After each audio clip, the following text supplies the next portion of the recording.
है।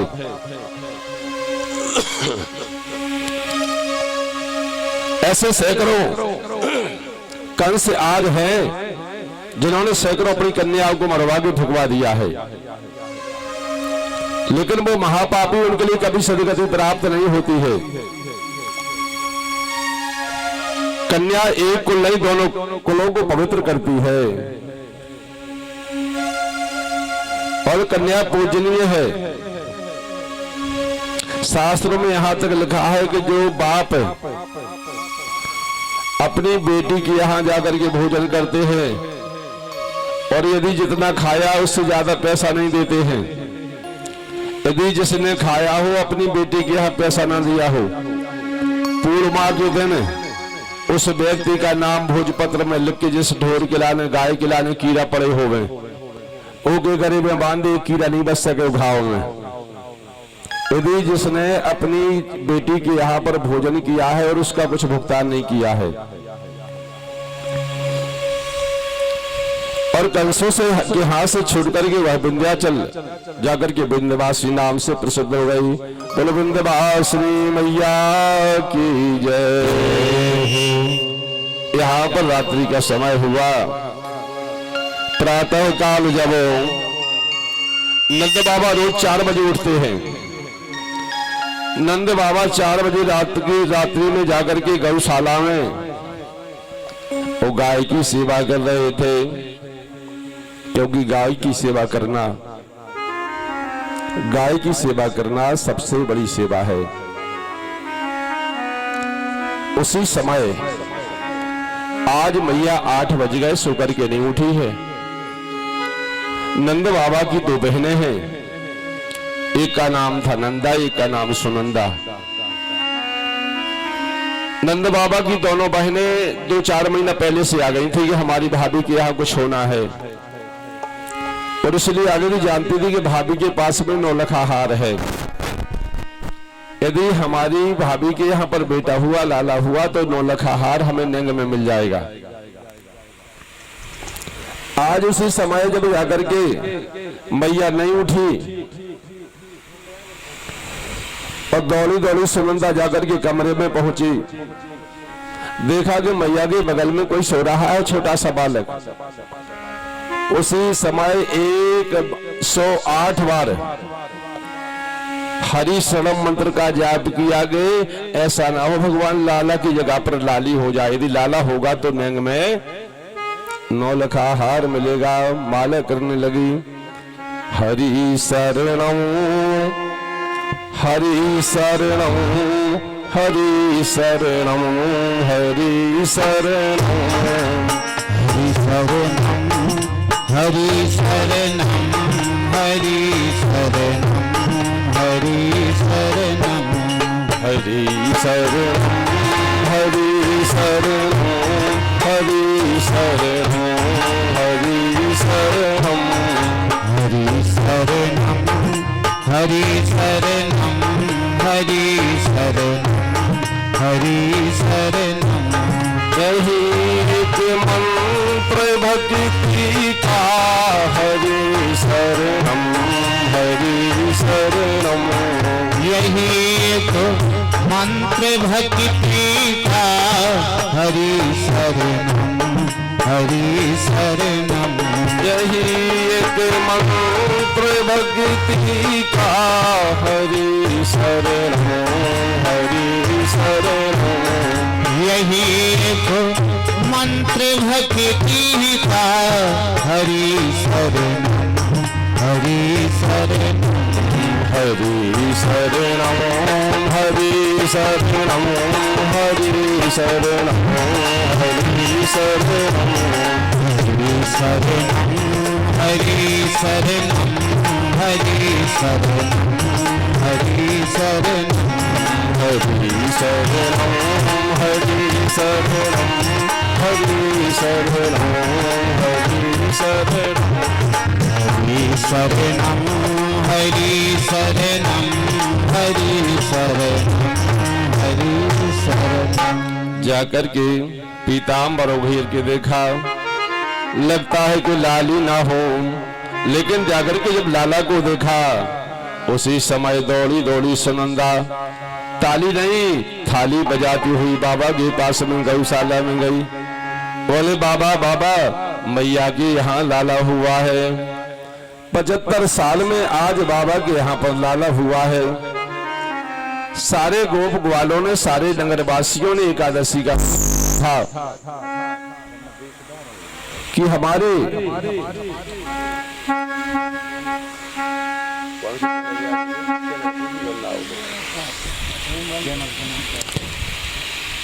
उसी समय 75 साल में आज पहली बार बेटा हुआ है। नंद बड़े आनंद में हो गए। उसी समय दौड़े दौड़े गए, यमुना में जाकर के 108 डुबकी लगाई, 108 डुबकी लगाई और वहां से ब्राह्मणों को बुलाया। और एक आध ब्राह्मण नहीं, 200 ब्राह्मण स्वस्ति वाचन करने के लिए आए। नंदास्तो मजा उत्पन्न जाता हिला दो महामना, आओ विप्राण वेद ज्ञान शुचि अलंकृता। सभी ब्राह्मण आए और अपने अपने वेद मंत्रों के द्वारा स्वस्ति वाचन पाठ करने लगे, शांति पाठ। वाचित्वा स्वस्थयनम जात कर्मातयस्य वै, कार्यामास विधिवत् पितृदेवार्चनम तथा। स्वस्ति वाचन हुआ, अपने पितरों का पूजन करने लगे नंद बाबा, क्योंकि हमारे पूर्वजों के आशीर्वाद से हमें धन संतान जो कुछ मिलता है हमारे पूर्वजों के आशीर्वाद से हमें प्राप्त होता है। कार्यामास विधिवत् पितृ देवार्चनम तथा, पितरों को तर्पण करने लगे। इसके बाद में नंद बाबा ने 7 पहाड़ तिली स्वर्ण युक्त 7 पहाड़ बनाए, जाकर के 7 पहाड़ों का दान किया, स्वर्ण मंडित करके। धैर्युनाम नीते प्रवाद विप्रेभ्यासा अलंकृत। उसी समय 200 गाय दान में दी, सिंह सोने से मड़वा करके, खुर मड़वा करके। और जब ब्राह्मण के लिए दान दिया, उसी समय गोपियों को मालूम चला कि बाबा के यहाँ लाला हुआ है। उसी समय दौड़ी दौड़ी आई, नंद घरे आनंद भयो, जय कन्हैया लाल की। यशोदा के लाला भयो, जय कन्हैया लाल की। दौड़ी दौड़ी आ रही है, नंद घरे आनंद भयो, जय कन्हैया लाल की। एक गोपी कहती क्यों दौड़ रही है, मालूम नहीं तेरे लिए। और मैया के यहाँ पर लाला हुआ है कि पूत सपूत जनो यशुधा,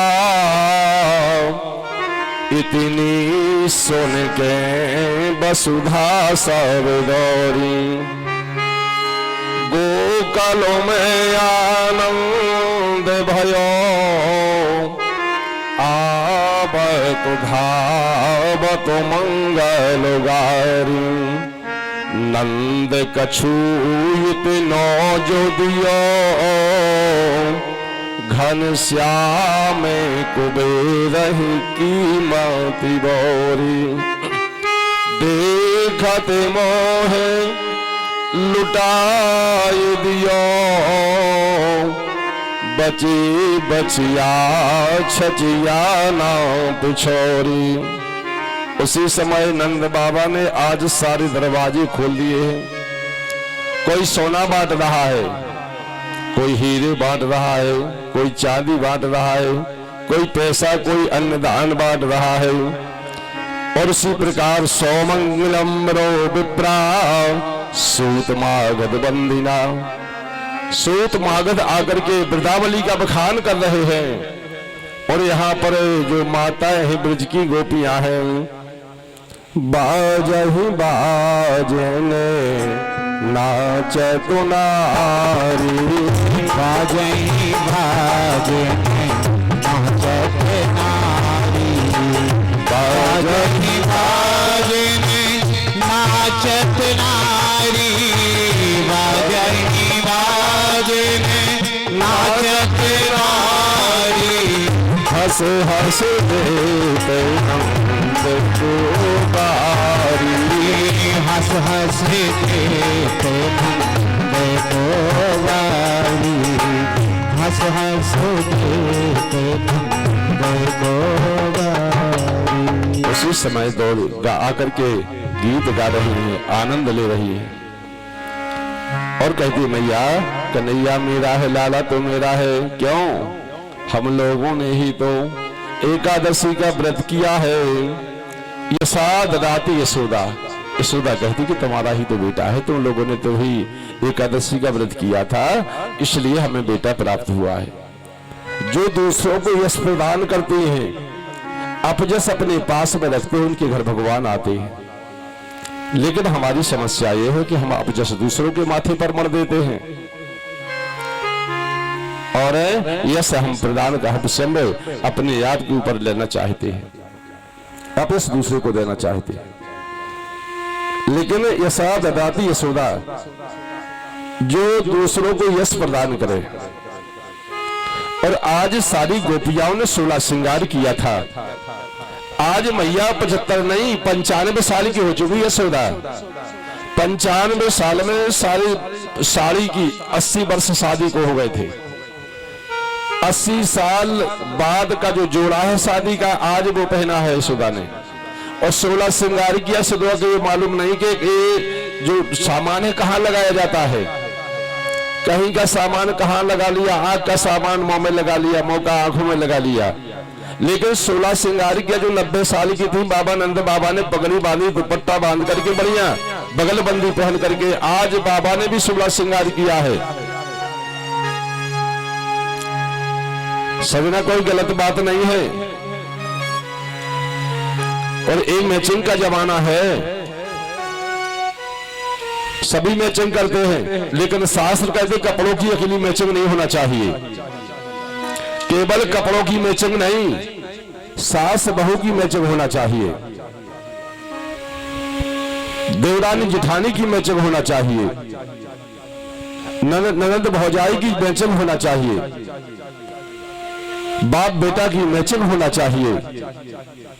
केवल कपड़ों की मैचिंग करने से, कपड़ा मैचिंग के पहले उसे जीवन का कल्याण होने वाला नहीं है। जब तक परिवार में मैचिंग नहीं होगी, जब तक परिवार में हमारी एक दूसरे से नहीं बनेगी, तब तक संसार में हमें कुछ मिलने वाला नहीं है। यशोदा का परिवार एक दूसरे प्रेम करते हैं। जिस घर में सच्चा प्रेम एक दूसरे के प्रति होता है, उस घर में भगवान आते हैं। जिस घर में सुमति होती है, प्रेम होता है एक दूसरे के प्रति, उन्हीं के यहाँ पर भगवान आते हैं। ये नहीं कि देवरानी का बेटा है, जेठानी का बेटा है, ये फलानी का बेटा है। यदि गांव का बेटा वो भी हमारा बेटा है। जहां प्रेम हो, प्रेम का प्रदर्शन नहीं होना चाहिए, प्रेम का प्रदर्शन नहीं होना चाहिए। जिस घर में प्रेम नहीं होता वह घर जेल बन जाता है। प्रेम का उस घर में दर्शन होना चाहिए, प्रदर्शन नहीं होना चाहिए। गोपियां आई गई थी मैया, गोविंद मेरो है, गोपाल मेरो है, गोविंद मेरो है, गोपाल मेरो है, गोविंद मेरो है, गोपाल मेरो है, गोविंद मेरो है, गोपाल मेरो है। श्री बाके बिहारी नंद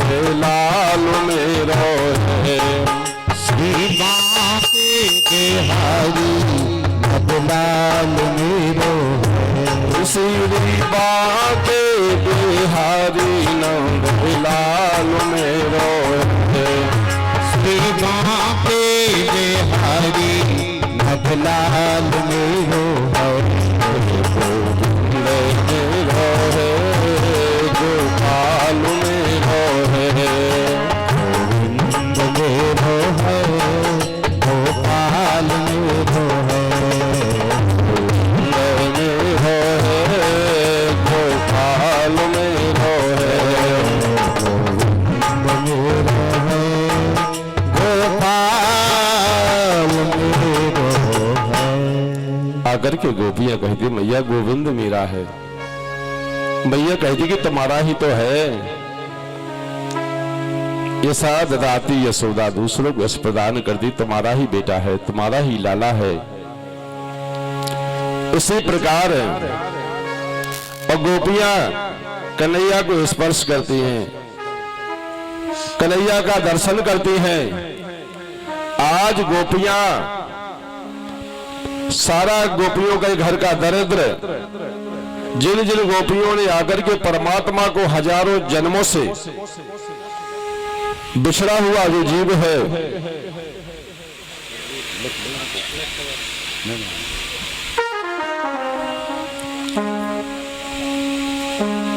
और भैया कहती है कि जिन जिन ने गोविंद का दर्शन किया है वो अपने घर में दरिद्र को नहीं रख पाए, उनके घर का सारे ब्रज का दरिद्र विदा हो गया। और इसी प्रकार जब भगवान राम का जन्म हुआ उस समय जिन जिन ने राम का दर्शन किया उनके घर में दरिद्र नहीं रहा। जिनके जीवन में भगवान आ जाते, जिनके घर में भगवान की पूजा होने को लग जाती, उनके घर का दरिद्र विदा हो जाता है। मानस में लिखा राम जी के समय सर्वस दान दीन सबका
भावना जैसी। इसी प्रकार अगर के नंद बाबा, लेकिन आज नंद बाबा के यहाँ जो आनंद मिला है वैसे नहीं मिला है।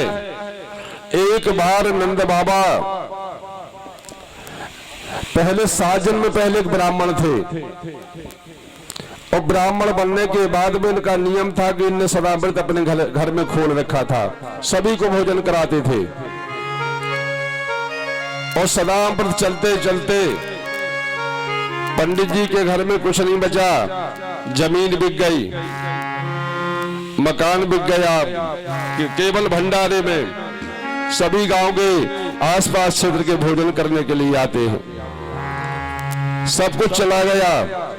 इसके बाद में जब कुछ नहीं बचा, इन्होंने अपनी पत्नी से कहा कि देखो अपने घर में अब कुछ नहीं बचा है, और आदमी ने हमारे घर में अब आना बंद कर दिया है। ये संसार स्वार्थी है, जब तक ब्राह्मण के घर में भोजन मिला सभी आए, जब मकान बिक गया, जमीन बिक गई, इसके बाद में सबने आना बंद कर दिया। ब्राह्मण पैसा कमाने को चले गए, लेकिन ब्राह्मण ने कहा कि देखो अपने घर में कोई भी अतिथि आ जाए, अपनी पत्नी से कहा अपने घर से भूखा नहीं जाना चाहिए, भले घर में एक अन्न का दाना नहीं है लेकिन कोई भूखा नहीं जाना चाहिए। और ब्राह्मण के चले जाने के बाद में एक दिन एक साधु भूखा आ गया, ब्राह्मणी दरवाजे पर खड़ी रही थी कि कोई आ जाए तो मुझको भोजन कराएं। साधु जी आए, बोले साधु जी भोजन कर लो, घर में कुछ नहीं है लेकिन निमंत्रण दे रही साधु के लिए। उसी समय साधु ने कहा कि हमारी आज एकादशी है और हम एकादशी के दिन केवल 1.25 लीटर गाय, काली गाय का दूध पीते हैं, इसके अलावा कुछ नहीं लेते हैं। उसी समय उन्होंने कहा कि ठीक, हम तुम्हारे लिए दूध का इंतजाम करते हैं। बन जाते हैं रिश्तेदार जब पैसा पास में होता है, और गरीबी में मिट जाता है जो रिश्ता खास होता है। गरीबी में कोई किसी का साथ देने को तैयार नहीं होता है।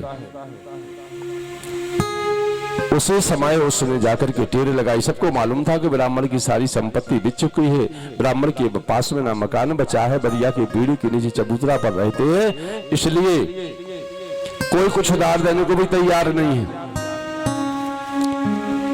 एक ब्राह्मणी का एक बेटा था जो 7 दिनों से भूखा सो रहा था, 7 दिनों से उसने अन्न नहीं खाया,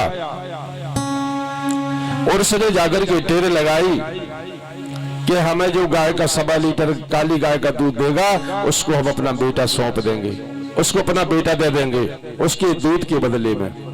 लेकिन हमारे यहाँ संत कोई ऐसा ना हो भूखा चला जाए। 7 दिन का भूखा, उसी समय टेल लगाई, जिसके पास में काली गाय का दूध था, उसने कहा कि तुम्हारे बेटा को हमारे पास में कर जाओ और दूध हमसे ले जाओ। वह ब्राह्मणी अपने बेटा को छोड़ करके आई, और इसके बाद में दूध लाकर के महात्मा को पिलाया। और महात्मा जब दूध पीने लगे उसके आंख से आंसू की वर्षा लग गई। साधु ने पूछा कि तुम क्यों रो रही हो देवी, बात क्या है? उन्होंने कहा कुछ नहीं, आप तो अतिथि देव हैं, आप भगवान के बराबर है, आप तो दूध पी ले, आप दूध पान करें, कुछ नहीं है। बोले नहीं देवी बताना होगा, तुम आंसू क्यों बहा रही, तुम्हारे आंसू क्यों बरस रहे हैं? उस ब्राह्मण ने कहा कि हमारे घर में पैसा नहीं है, इस प्रकार से हम पहले तो भंडारी चलाते थे लेकिन गरीबी आ गई, कोई साथ नहीं देता है, और केवल 1.25 लीटर दूध के लिए हमने अपने साधु से जिस बेटा ने अन्न नहीं खाया है उस बेटा को बेच करके मैं 1.25 लीटर दूध लाई हूं तुम्हारे लिए। महात्मा ने कह दिया कि तुमने आज हमारे पीछे इतना बड़ा त्याग किया है, इसलिए 7 जन्म बाद तुम जाकर के नंद यशोदा बनोगे, और उसी समय हम आपके यहां आकर के उस बालक की उम्र 11 वर्ष 56 दिन की थी, जिस बालक को उस ब्राह्मणी ने बेचा था। उसी समय उन्होंने कह दिया कि ठीक है जाओ, अब तुमने जो 11 वर्ष 56 दिन का जो बच्चा बेच दिया है, उसी समय इसे आज हमारा आशीर्वाद है कि तुम्हारे घर में भगवान आएंगे और 11 वर्ष 56 दिन तुम्हारे यहाँ रहेंगे, तुम्हारा स्तनपान करेंगे। तुमने दूध के लिए बेटा बेचा है, इसलिए तुम्हारा स्तनपान करेंगे। जन्म तो लेंगे वसुदेव देवकी के यहाँ पर, लेकिन स्तनपान तुम्हारा करेंगे।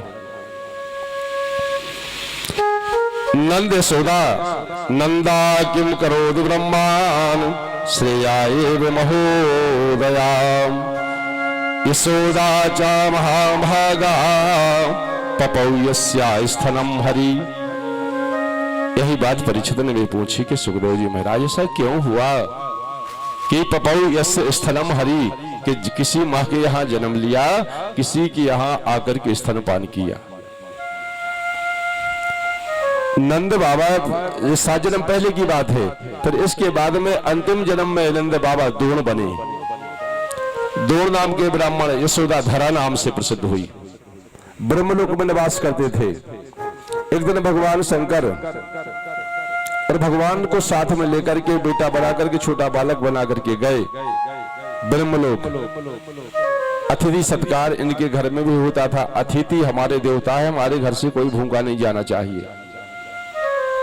जाकर के पहुंचे, उसी समय ब्राह्मण घर में नहीं थे, लेकिन घर से कोई भूखा ना जाए, ये हमारे घर का नियम है। दुकानदार के पास में गई, जो जिनका धरा नाम हुआ। ये धरा एक दुकानदार के पास में गई, बोले भैया हमारे पतिदेव घर पे नहीं है, हमारे यहाँ एक बालक और एक बड़े संत जी आए हैं, वो जोर से भूख लगी, उनका हमें स्वागत करना है, हमें कुछ सौदा दे दो तुम। उसी समय दुकानदार ने सौदा तो दे दिया, सामान दे दिया, लेकिन उनके अंग को स्पर्श कर लिया। सुंदरता थी उनमें। उसी समय जब उन्होंने उस अंग को स्पर्श किया, तो दुकानदार ने कहा तुम्हें कौन मना करता है, जितना चाहिए उतना ले जाओ।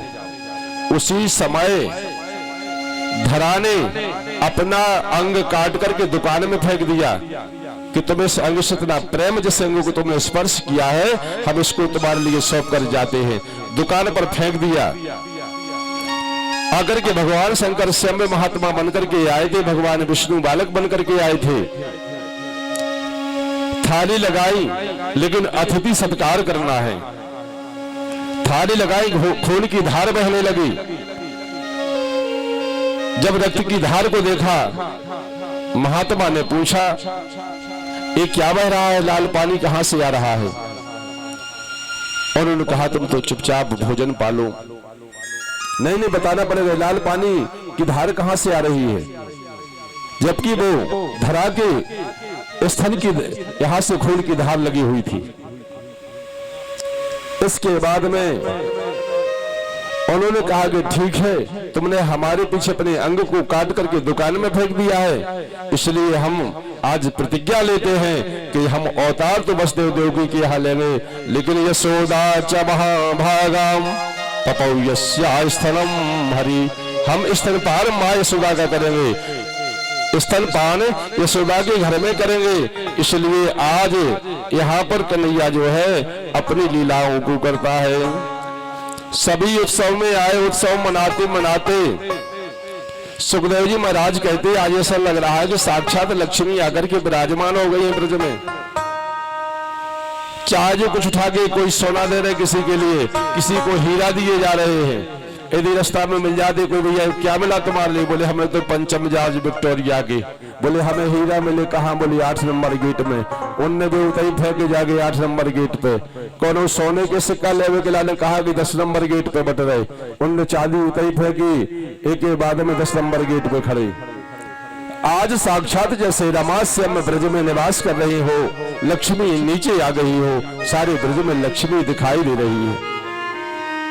सब तो आए लेकिन रोहिणी मैया नहीं आई।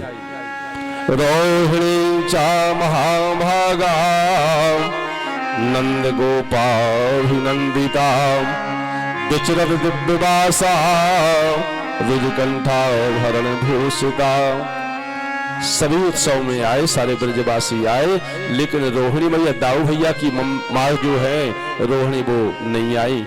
कमरे में बैठी बैठी आंसू बहा रही थी, रो रही थी। उसी समय नंद बाबा ने देखा कि सभी उत्सव में दिखाई दे रहे हैं, लेकिन रोहिणी दिखाई नहीं दे रही है। जाकर के देखा, खिड़की से झांक के देखा कि रोहिणी आंसू बहा रही है, रो रही है। जाकर के रोहिणी से पूछा कि तुम क्यों रो रही? सारा ब्रज तो उमड़ रहा है, आनंद मना रहा है। रोहिणी ने कहा कि जिसका पति जेल में हो, चाहे बेटा का उत्सव हो, चाहे कितना बड़ा उत्सव क्यों ना हो, जिससे यदि नारी का, जिस माँ का पति जेल में हो, उसके लिए संसार के उत्सव कैसे अच्छे लग सकते हैं। रोहिणी जो है बसदेव, इनके पति हैं, वो जेल में हैं। शास्त्र कहते हैं यदि पति घर से बाहर गया हो, विदेश को, गौंतरी को गया हो, तो उस समय माताओं को ज्यादा सजना धजना नहीं बताया है, घर से बाहर नहीं जाना बताया है, दरवाजे पे खड़ा होना नहीं बताया है। और जबकि पति जेल में हो, उस समय तो संसार की शौक और इत्यादि करने का वैसे ही नहीं है। उन्होंने कहा कि हमारा पति जेल में है, इसलिए हमारे लिए कोई काम अच्छा नहीं लग रहा है, ना उत्सव ना कुछ। लेकिन नंद बाबा ने कहा कि यदि तुम नहीं जाओगी तो सारा आनंद समाप्त हो जाएगा, इसलिए रोहिणी को लुआ करके आए। रोहिणी चा महाभागा नंद गोपाभिनंदिता विचरत दिव्यवासा रुजकंठा भरण भूषिता। आकर के रोहिणी मैया आई, दाऊ भैया देख करके खड़े होने लगे, घुटनों को फिर गिर जाते हैं अपनी माता को देख करके, क्योंकि दाऊ भैया रोहिणी पुत्र हैं। उसी समय और आज उत्सव मनाते मनाते जो टैक्स की तारीख है, जो बाबा कंस के लिए टैक्स देने को जाते थे, वो समय निकल गया। आज नंद बाबा ने सभी ग्रामवासियों को, गोप ग्वालों को बुलाया कि आप लोग हमारी कन्हैया की रक्षा करना, हम कंस को टैक्स देने को जा रहे हैं। गोपान गोकल रक्षायाम निरुथम मथुराम गता नंदा कंसस्य वारिष्क्यम करम दातु कुरुद्वः। कंस को कर देने को जाना है। गोपान गोकुल रक्षायाम, तुम लोग यहाँ की रक्षा करना। उसी समय नंद बाबा गए, कंस को टैक्स दिया। टैक्स देने के बाद में पंचरत्न भेंट किया। कहा कि हमारे यहाँ 75 साल में, बोले पंचरत्न काय का दिया जा रहा? बोले 75 साल में हमारे घर में बेटा हुआ है। उसी समय कंस ने कहा कि तुम्हारा बेटा बड़ा होकर के दुश्मनों का विनाश करे और तुम्हारा बेटा राजा बने। इन्हीं को भगवान कहते हैं, जिनको दुश्मन आशीर्वाद देते हैं, इन्हीं को भगवान कहते हैं। इसी प्रकार नंद बाबा ने टैक्स दिया। जाकर के विचार किया कि नंद बाबा ने कहा, सोचा कि बसदेव महाराज के पास में जाएं, क्योंकि मैंने सुना है कि 6 पुत्र तो कंस ने मार दिए थे पहले, लेकिन देवकी के यहाँ पर बिटिया का जन्म हुआ, वो भी कंस ने मार दी है, इसलिए मित्र से मिलते जाएं। जेल में जाकर के मुलाकात की और मुलाकात करते हुए कहा, अहो हि देवकी पुत्रा कंसेन बहवो हता एका वसिष्ठ वर्जा कन्या सापि दिवम गता। हमने सुना है कि तुम्हारे घर में कन्या हुई थी, वो भी कंस ने मार दी। तुम्हारे घर में कन्या का जन्म हुआ था, वो भी कंस ने मार दी। शास्त्र कहते हैं कि यदि हम किसी के दुख में जाएं, दुखिया के सामने अपने सुख की बात नहीं करना चाहिए। नंद बाबा ने ये नहीं बताया कि हमारे घर में दही मक्खन की कीच बच रही है, हमारे घर में लाला हुआ उत्सव मनाया जा रहा है। जाकर के कहा कि यदि किसी दुखिया के पास में जाए, उससे दुख की बात पूछे। शास्त्र कहते हैं हम किसी की यदि 100 यात्रा में जाते हैं, 100 यात्रा में जाते हैं, यदि कोई आदमी हंसता है, मजाक करता है एक दूसरे से, उसको सबसे महापाप लगता है उसके लिए। किसी के यहाँ हम गमी में बैठने को जाएं, बहुत से आदमी है गमी में बैठे हुए जादू के जाकर ऐसे दांत काड़ा जैसे बड़े सुख में आए हों, उसके ऊपर दुख है। यदि हम किसी की गमी में जाए तो हम उससे दुख की बात पूछना चाहिए, भैया हमारे लायक यदि कोई काम हो तो बताओ, हम तुम्हारे लिए सहयोग कर सके, करने लायक है तो कर सकते हैं। उसके दुख की बात ना पूछ करके यदि हम अपनी बातें उस दुखिया के सामने करें, उसके सामने मजाक करें, हंसी करें, उसके दिल पर क्या गुजरेगी? क्यों नेकी पे फीकी लगे बिन अवसर की बात है। जो समय पर यदि ब्याह शादी है तो हंसना अच्छा लगता है, किसी की गमी में जाके हंसना मजाक करना, तेरहवीं में जाके मजाक करना ये शोभा नहीं है। क्यों नेकी पे फीकी लगे बिन अवसर की बात है। यदि किसी की शादी हो रही है और तुम जाके बैठ गए, राम नाम सत्य है, खराब बात नहीं कि भगवान का नाम सत्य है, इसका सीधा अर्थ है कि भगवान का जो नाम है भगवान ही सत्य है। लेकिन यदि जाकर के शादी हो रही तुम कह लोगे राम नाम सत्य है, राम नाम सत्य है, कान पकड़ के तुम्हें चाहिए भगा दो उधर से, और जाके भगा देगा कि ये सब यात्रा नहीं है, ये शादी हो रही। राम नाम तो सत्य है, लेकिन ये जो जहां तुम बोल रहे हो ये स्थान उचित नहीं है बोलने के लिए। क्यों? नेकी पे फीकी लगे बिन अवसर की बात है। यदि बात करना तो मैं बातें यहाँ थे, बहुत से आदमी कछु 2-4 बातें जानने लगे, सुने विषय को ज्ञान आगे कौन विषय पे बात चल रही भी अपनी लक्ष्य दें फिर रहे। लेकिन शास्त्र हमें संकेत करते हैं यदि हमें जो विषय पर बात चल रही है यदि उस विषय पर कोई जानकारी नहीं है तो हमें बीच में नहीं बोलना चाहिए, सुनना चाहिए। यदि हम उस विषय पर कुछ नहीं जानते हैं और दूसरे के दुख में कभी जाकर के अपनी सुख की बात मत कहो। उसी समय उन्होंने कहा कि कंस ने तुम्हारी पुत्री को मार दिया। बाबा ने कहा कि एक बेटा है तुम्हारे घर में, वो हमारा ही बेटा है। लेकिन नंद बाबा भोरे थे, उस बात को नहीं समझ पाए। वसुदेव जी कहना चाहते थे कि रात्रि के 12 बजे हम ही तो छोड़ के आए हैं तुम्हारे घर में, वो हमारा ही बेटा है। लेकिन इस बात को नहीं समझ पाए, बोले हाँ तुम्हारा ही बेटा है। लेकिन उन्होंने कहा कि आप कह रहे कंस ने बिटिया मार दी, इसमें कंस का दोष नहीं है, हमारे कर्मों का दोष है।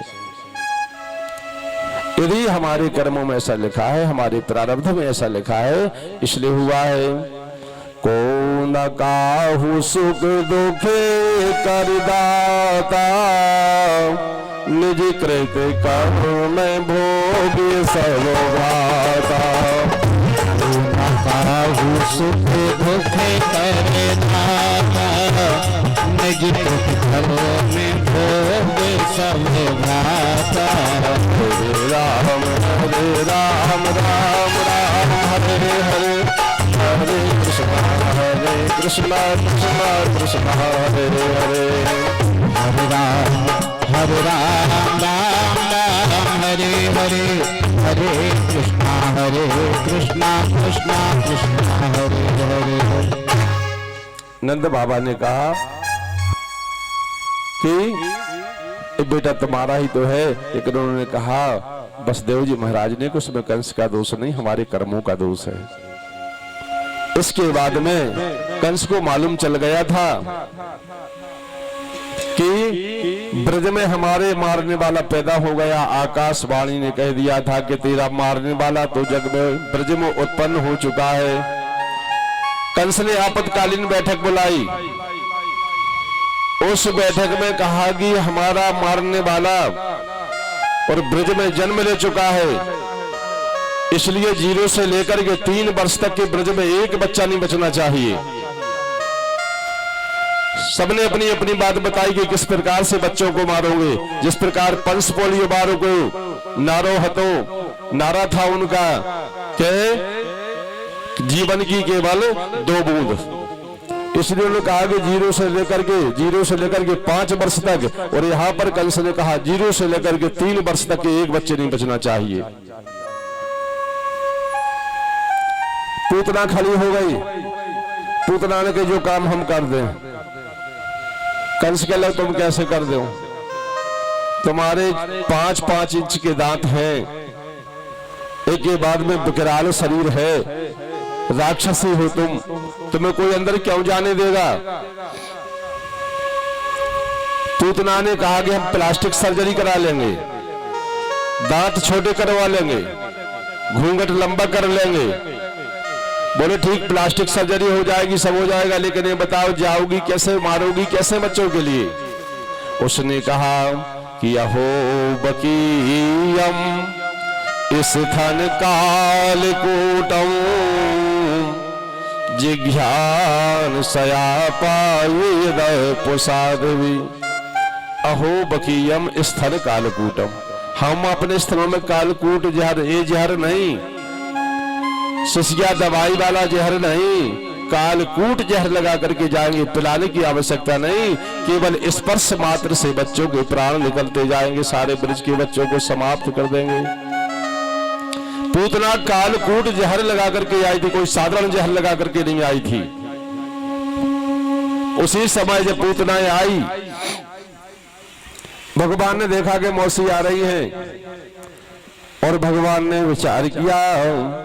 भगवान को अपने जीवन से, अपने जन्म से, अपने अवतार से घृणा हो गई। पूतना को देखकर के घृणा हो गई कि केवल हमारे प्रमुख दो अवतार हुए हैं। एक अवतार हुआ है राम अवतार, और अभी दूसरा हुआ कृष्ण अवतार। लेकिन राम जी विचार करते कि सबसे पहले राम अवतार में सोई नारी सामने आई थी। पहलो हाथ राम जी महाराज ने नारी पे उठाओ, और आज फिर कोनो पहलवान ब्रज को आओ तो कब देखते कंस को कोनो ऐसो खास आओ तो आज एक नारी को फिर भेजा है राम अवतार में सबसे पहले। एक ही बाण प्राण हर लीना, एक ही बाण प्राण हर लीना, एक ही बाण प्राण हर लीना, एक ही बाण प्राण हर लीना, दीन जानते ही निज पद दीना, दीन जानते ही निज पद दीना। एक ही बाण प्राण हर लीना, दीन जानते ही निज पद दीना। ये दुआ हुक्म कर दियो, कया पानी डाल देते। उसी समय एक ही बाण में ताड़का को मारा पहले भगवान ने, सबसे पहले राम अवतार में। और आज विचार करते कि आज फिर एक हमारे सामने नारी खड़ी है, इसलिए भगवान को अपने जन्मों से, अपने अवतार से गलानी हो गई। भगवान ने अपने नेत्र बंद कर लिए, और भगवान ने इसलिए नेत्र बंद कर लिए, विचार कर रहे हैं कि हम तो जानते थे कि यहाँ की नारियां हमें दही मक्खन खिलाएंगी, ब्रज की नारियां हमें दूध पिलाएंगी, मक्खन खिलाएंगी, लेकिन यहाँ की नारियां तो जहर लगा करके आने लगी। इसलिए भगवान ने नेत्र बंद कर लिए, और भगवान नेत्र बंद करके विचार कर रहे कि भगवान शंकर दादा को जहर पीने की आदत है, हमें तो दूध पीने की आदत